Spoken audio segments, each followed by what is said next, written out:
Alright guys, this is Jail from Aries Acolytes coming at you with another war recap. Just got out of this war. Um, it was a tight one, kind of a small war. This is our Elder midweek war that we usually do. And I told you guys how we were kind of in a slump this last few wars, but we really hit uh, much better in this war. Definitely didn't leave anything really high pressing that we felt we could have done. We still had some fails. We still had some stuff that maybe we'd like to get done. But overall, as a clan, I think we were just much more crisp. Very much a sharp war for us. I think just overall a much better outcome. We got the victory. I think that puts us now at 56 and 12 with 2 draws. And these guys gave it a good run. You know, hats off to Ace's Fool. They definitely tried to come at us. They tried to come with a Goho on Abbott. Unfortunately, he made bacon. Well, fortunately for us, he made bacon. But it was just overall a good war by us. I'm going to show you guys what we did to them. So we got a 2-star. This was an epic attack, I think, by Matt. Got a Town Hall 9 going up against a Town Hall 10 with Max Infernos, and he pulls off the 2-star. So I thought that was probably the most critical attack. Bow down to Matt. He just totally brought it home there for us. And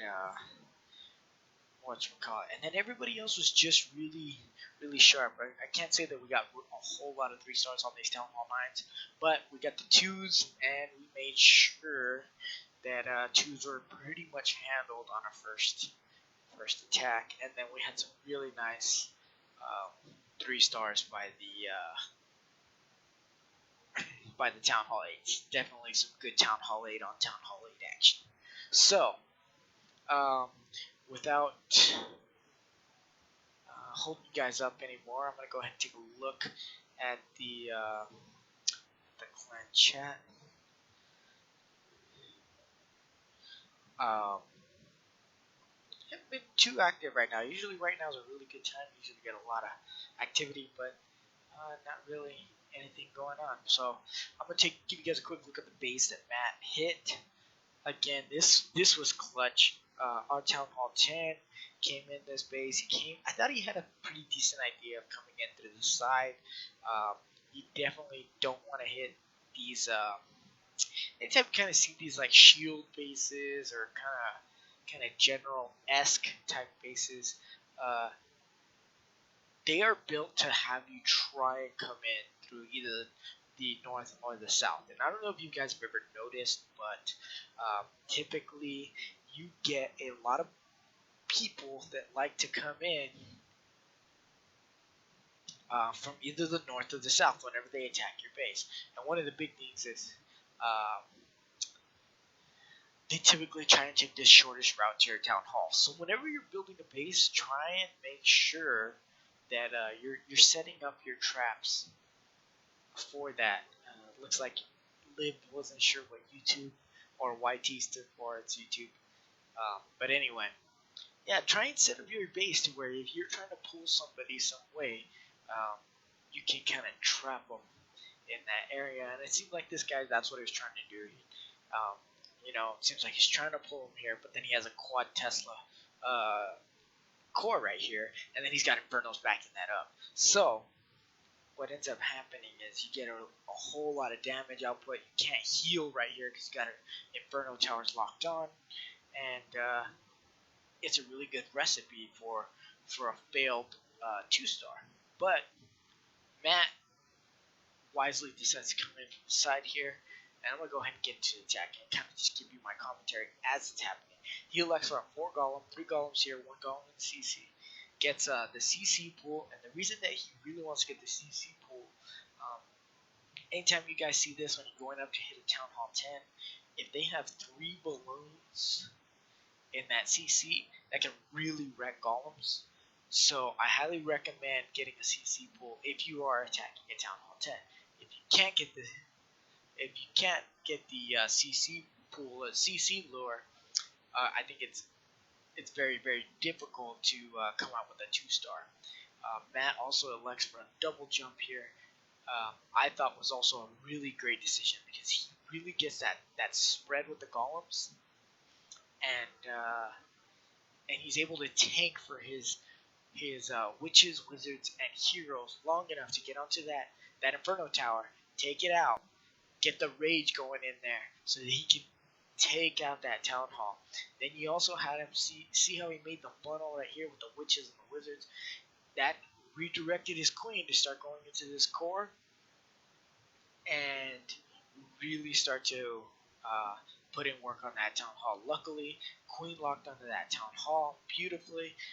Everything else is done. He's got triple Teslas, but queen drops the ability, gets the boom, gets the star and the 2-star at the same time.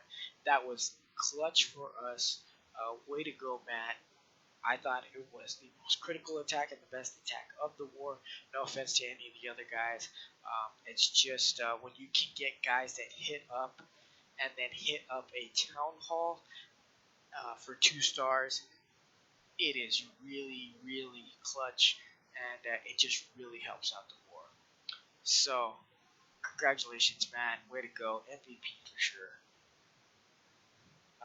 As you can tell, Matt got on. He's telling everybody hi. What's up, man? Way to go, buddy. You definitely got this war going. Alright, guys, I'm showing you another attack. It's by yours truly.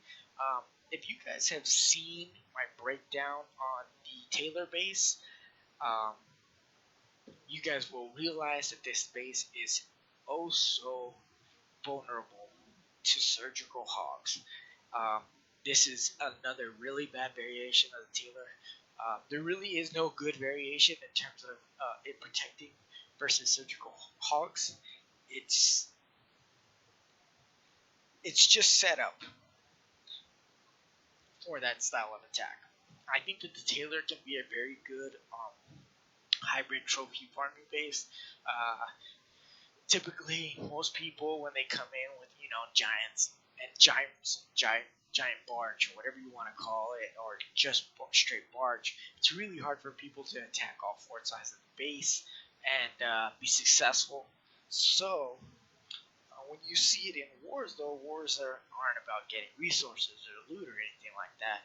So it leaves all your point defenses outside of some expos, and then maybe some internal cores, Teslas in the core,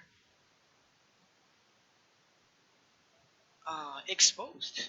So once your hogs break through this first line of defense, you can basically heal in certain areas, and you're covering the entire defenses, and your hogs are standing and heals the whole time. So I just recalled back on my own video of how I took down this base. Another thing, this is another terrible thing about this base. Most of the time, they usually leave one of these queens in one of the corners where it doesn't even require a jump spell to access her. Another big mistake. Also, splash damage was virtually all centralized, and it left no defenses there for a wall breaker fail. So, just not a great base design, guys. If you guys are going to do a war base, unless you are sure they are bringing a go wipe, that Taylor is not the right base for you guys. If you come up with anybody that knows how to use hogs, they can just wreck the base. It's like taking candy from a baby. So, let's go ahead. I'm going to show you guys the attack. I'm going to show you guys what I changed just a wee bit about it. The big thing that I changed was normally I drop my golem in first. But I saw that there was a lot of high damage output right here. And you see what I do? I drop a rage spell over my queen. Zoom in right here. Drop a poison spell, drop a rage spell over my queen, pop the ability, and I want to get that golem and those balloons down super fast. And that's exactly what happens. Also, by them standing in that rage spell, they get the funnel going super quick, and I'm able to drop wizards and just really create this funnel. Now, I ended up having a wall breaker fail because I just slightly misdropped that golem, but my funnel was really good. That means that my king blasts through the wall, comes in, and then the pathing on this one meant that instead of just targeting, you know, defenses like this, I could just drop 9 here, and you're gonna see I have tons of hogs left. This section of the base I could get more surgical, go a 3x3 drop, but this section again another big style drop. Jose saying hi to you guys. Way to go. And then you see, watch, like I drop another heal. My hogs were standing in heals for almost the entirety of the raid. I think maybe I lost a few hogs to some spring traps. But look at, you're gonna see right now. They're gonna jump on this king real quick. That king melts in a matter of seconds. I got a group of hogs here. Let's see, 1, 2, 3, 4, 5, 6, 7. I probably got another 1, 2, 3, 4, 5, 6, 7, 8, 9, 10, 12, 13. I probably still have over 20 hogs left. I still had at least 4 or 5 wizards left. I maybe lost out of the 30. I lost 4 or 5 during the actual main portion of the raid. As you can tell, I roasted the base in just above 2 minutes. I think it took me 2 minutes and 4 seconds. So it was total overkill. Again, guys, don't use that base. If you come up with anybody with hogs, it just gets wrecked. Alright, so the next attack I'm going to show you is War Pig. This is another base that you kind of see a lot. It's kind of this, I don't know what to call it. It's this box cube with like little cubes on the outside with little compartments coming off of that. It's almost like I don't know, like a X cube base with nice little ends on it. The only problem with this base is it's a bad version because you can see some of the open compartments that he leaves for this. So right off the bat, you can get some golems and wizards and just wreck this part of the base. Go White is a great option for this style. So you're going to see War Pig just come in with a Go White, and he overtakes the base. I don't even think he does a CC lure. I think he just starts dropping in the golems right away, and he gets it going. And he killed this base in under 2 minutes. So again, guys, bad base design. Remember, base design for war, super critical, super clutch if you can do it right. I highly recommend understanding the meta of the game, exactly what you guys are trying to do whenever you're building these bases. He gets that was really good. He was able to trip a lot of these big bombs before his wizards even got there, and because of that, he was able to tank for an extremely long time. With his wizards, you're gonna see his wizards latch onto this drag really quick, and that's gonna melt. Alright, so now he's got tons of wizards. He's still got a golem here tanking. Still got a couple P.E.K.K.A.s over here. He's got a tank. He's got a couple golemites and his Barb King and a P.E.K.K.A. So he's got tons of tanking power now with damage output with these wizards backing it up. And he's already taken out half the base. So at this point, it's simply a matter of, hey, if they don't hit a big bomb or have something crazy happen with some traps, this is going to go down. This base is just cooked. So good job to War Pig. He initially had thought he was going to bring some a dragon hog attack, hog drago, not Go Ho Drago, but Hog Drago. I guess, or Hodrago. I don't know what you guys want to call it. Either way, it's something that I've been seeing a little more at Town Hall 8, especially since you got the new the Zap Quake option. Look at this. He has, I think he still has 4 P.E.K.K.A.s alive. Wow, 4 P.E.K.K.A.s alive. Wizards alive. That's just total overkill. He doesn't even have max P.E.K.K.A.s, and that was a max base, and he just crushed it. Great job, Woodpig. See, I think I got one more. I think it was oh yeah, it was Jinx coming in. This is another one of those bases where you get that double diamond formation. Jinx, you see this very Town Hall 7 corner builder hut deals. Jinx doesn't want to deal with that. He brings 4 archers, takes them out right away, and says, "All right, now I'm gonna start my go wipe. Now you just gave me some 3%. Now that we don't have builders huts." Jinx gets a really good, does a really good job with the golem deployment.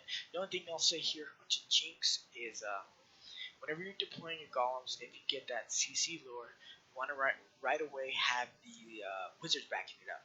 Otherwise, you're not getting any firepower behind your golems to avoid them taking tons of damage. So, Jinx, if you can, try and get those wizards down ASAP. Let them go to work. Let the defenses target the golems. As soon as they do, get those wizards down, drop them in on defenses, and go to town. I think this attack would have been even better. Nothing wrong with the attack that he performed right here. As you can tell, it was 3 stars. I pretty much max defense Town Hall 9 minus walls. Town Hall 8 minus walls. So it's really hard to really critique it, but everybody's always trying to get better. We're all looking for constructive criticism.